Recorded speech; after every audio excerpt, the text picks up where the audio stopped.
या देवी सर्वभूतेषु चेतनेत्यभिधीयते। नमस्तस्यै नमस्तस्यै नमो नम।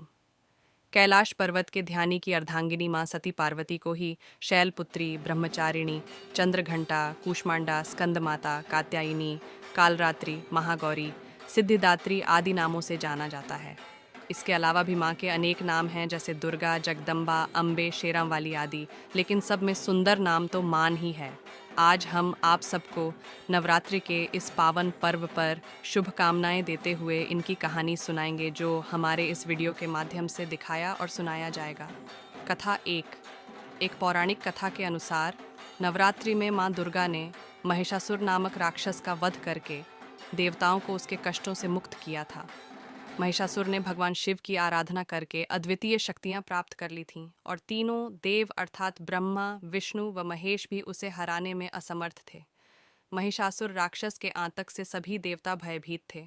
उस समय सभी देवताओं ने अपनी अपनी शक्तियों को मिलाकर दुर्गा को अवतरित किया।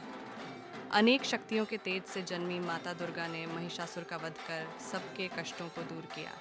कथा 2। एक नगर में एक ब्राह्मण रहता था। वह मां भगवती दुर्गा का परम भक्त था। उसकी एक कन्या थी। ब्राह्मण नियम पूर्वक प्रतिदिन दुर्गा की पूजा और यज्ञ किया करता था।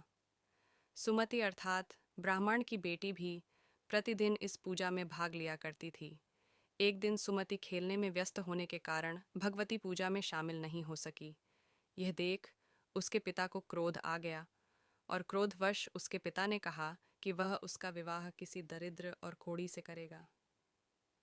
पिता की बातें सुनकर बेटी को बड़ा दुख हुआ और उसने पिता के द्वारा क्रोध में कही गई बातों को सहर्ष स्वीकार कर लिया। कई बार प्रयास करने से भी भाग्य का लिखा नहीं बदलता है। अपनी बात के अनुसार उसके पिता ने अपनी कन्या का विवाह एक कोढ़ी के साथ कर दिया। सुमति अपने पति के साथ विवाह कर चली गई।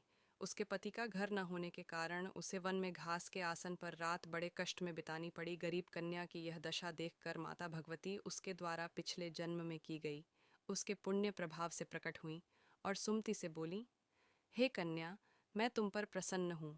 मैं तुम्हें कुछ देना चाहती हूँ। मांगो, क्या मांगती हो। इस पर सुमति ने उनसे पूछा कि आप मेरी किस बात पर प्रसन्न हैं। कन्या की यह बात सुनकर देवी कहने लगी, मैं तुम पर पूर्व जन्म के तुम्हारे पुण्य के प्रभाव से प्रसन्न हूँ। तुम पूर्व जन्म में भील की पतिव्रता स्त्री थी। एक दिन तुम्हारे पति भील द्वारा चोरी करने के कारण तुम दोनों को सिपाहियों ने पकड़कर जेल खाने में कैद कर दिया था। उन लोगों ने तुम्हें और तुम्हारे पति को भोजन भी नहीं दिया था। इस प्रकार नवरात्र के दिनों में तुमने न तो कुछ खाया और न ही जल पिया। इसलिए 9 दिन तक नवरात्र व्रत का फल तुम्हें प्राप्त हुआ। हे ब्राह्मणी, उन दिनों अनजाने में जो व्रत हुआ, उस व्रत के प्रभाव से प्रसन्न होकर आज मैं तुम्हें मनोवांछित वरदान दे रही हूँ। कन्या बोली कि अगर आप मुझ पर प्रसन्न हैं तो कृपा करके मेरे पति का कोढ़ दूर कर दीजिए।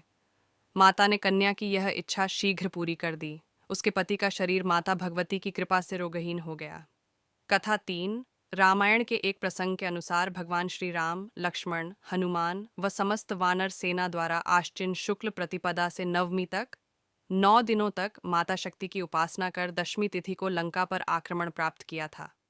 इस तरह नवरात्रों में माता दुर्गा की पूजा करने की प्रथा के पीछे कई कथाएं प्रचलित हैं, जिसके बाद से ही नवरात्रि का पर्व आरंभ हुआ और माता दुर्गा की पूजा होने लगी।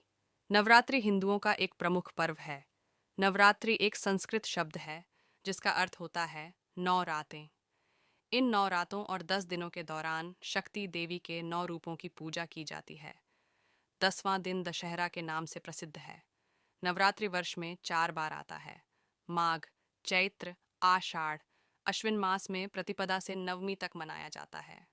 नवरात्रि के 9 रातों में 3 देवियों महालक्ष्मी, महासरस्वती या सरस्वती और महाकाली के 9 स्वरूपों की पूजा होती है, जिनके नाम और स्थान क्रमशः इस प्रकार है: नंदा देवी योगमाया, विंध्यवासिनी शक्तिपीठ, रक्तदंतिका, सतहूर, माता शाकुंभरी, देवी सिद्धपीठ, सहारनपुर, दुर्गा काशी, भीमा पिंजौर और भ्रामरी भ्रमरांबा शक्तिपीठ नवदुर्गा कहते हैं।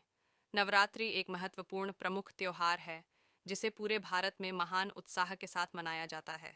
नवरात्रि मुख्य रूप से साल में 2 बार मनाया जाता है, एक चैत्र मास में और दूसरी अश्विन मास पंचांग के अनुसार। शारदीय नवरात्रि हर साल अश्विन मास के शुक्ल पक्ष की प्रतिपदा तिथि से शुरू होती है और दशमी तिथि को मां दुर्गा की प्रतिमा विसर्जन के साथ समाप्त होती है। सर्व मंगल मांगल्ये शिवे सर्वार्थ साधिके शरण्ये त्र्यंबके गौरी नारायणी नमोस्तुते। आप सभी को नवरात्रि की हार्दिक शुभकामनाएं। और इसी के साथ आज की कहानी समाप्त होती है। धन्यवाद। आपका अपना सूरज निषाद राजघाट।